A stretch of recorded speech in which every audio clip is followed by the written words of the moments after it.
MLC గారిని స్వాగతంగా పలకాల్సిందిగా కోరడం జరుగుతుంది. దయచేసి వేదికపై రావాల్సింది కోరుతున్నట్టు అందరూ కూడా.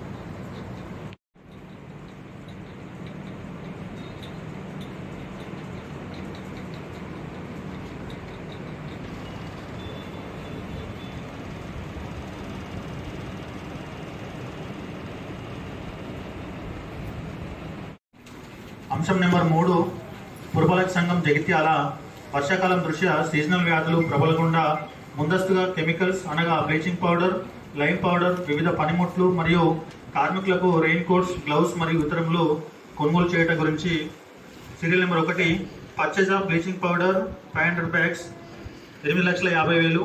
Serial number 2 purchase of 4 number dewatering pump sets 2,70,000. Serial number 3 purchase of rain coats, gloves.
Alternative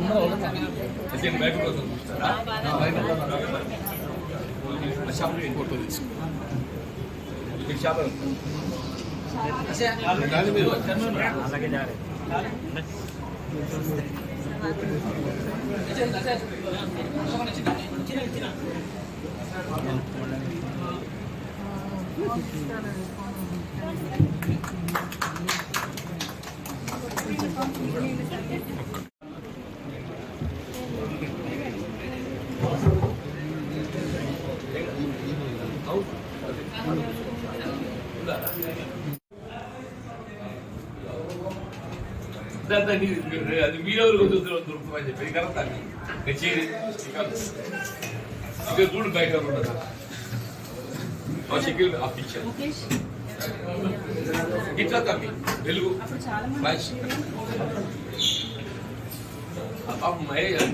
మొత్తం ఇక్కడ కూడా చెప్పంటున్నాయి కదా.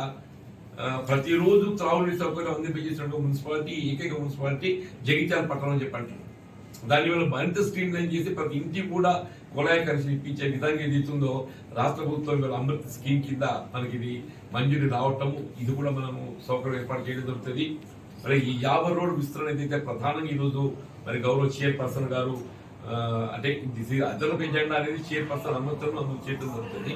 మరి అదనపు ఎజెండా అందుకు చేర్చి గౌరవ సభ్యులకు అందరికి చర్చకు దాన్ని ప్రవేశపెట్టి ఇవాళ మనం ముందే పేర్కొన్నట్టు జిల్లా కలెక్టర్ నివేదిస్తూ ప్రభుత్వం ఆ నిధుల మంజూరు కొరకు ప్రయత్నం చేయడం జరగడానికి ప్రయత్నం చేస్తుంది. దానికి తోడు ఇప్పుడున్న బైపాస్ రోడ్ ఏదైతే ఉన్నదో ఈ కరీంనగర్ రోడ్డుకి వెళ్ళి గొల్లపల్లి రోడ్ మీదుగా ధరంపూర్ రోడ్ కలిపేటువంటి బైపాస్ రోడ్ ఏదైతే ఉన్నదో మన కరీంనగర్ రోడ్డుకి వెళ్ళి గొల్లపల్లి రోడ్ వరకు ఏదైతే ఉందో మనకు 2 వైపులా డబుల్ రోడ్, గొల్లపల్లి రోడ్ నుండి ఏదైతే ధరంపూర్ రోడ్ వరకు ఏదైతే సింగిల్ రోడ్ మాత్రమే, దాన్ని కూడా డబుల్ రోడ్గా విస్తరింప చేయడానికి రాష్ట్రంలో కాంగ్రెస్ ప్రభుత్వం అధికారం రావడంతో ఏదైతే ఉందో దాని సెంట్రల్ రోడ్ ఫండ్ కింద 14 కోట్లతోని మంజూరు పొందబడే విధంగా నివేదించడం జరిగింది. రాష్ట్ర ప్రభుత్వం కూడా కేంద్ర ప్రభుత్వం నివేదించింది. గౌరవ ఆర్ఎండ్బి శాఖ మంత్రులు కోమటిరెడ్డి వెంకటరెడ్డి గారు ఏదైతుందో డబుల్ రోడ్ ఇంకో వైపు కూడా రోడ్ నిర్మాణం చేయడానికి కొరకు కూడా మనం కేంద్ర ప్రభుత్వం నిధులు మంజూరు పొందే దానికి ప్రయత్నం చేస్తాం. త్వరలో అది కూడా మంజూరు కావడం జరుగుతుంది. ఏదైనా జగిత్యాల పట్టణానికి సంబంధించిన మౌలిక వసతులు సదుపాయాలు కల్పి చేయటం అది ఒక ప్రధాన బాధ్యత జరుగుతుంది. దానికి సహకరిస్తున్న సభ్యులకు అందరూ కూడా హృదయపూర్వక ధన్యవాదాలు.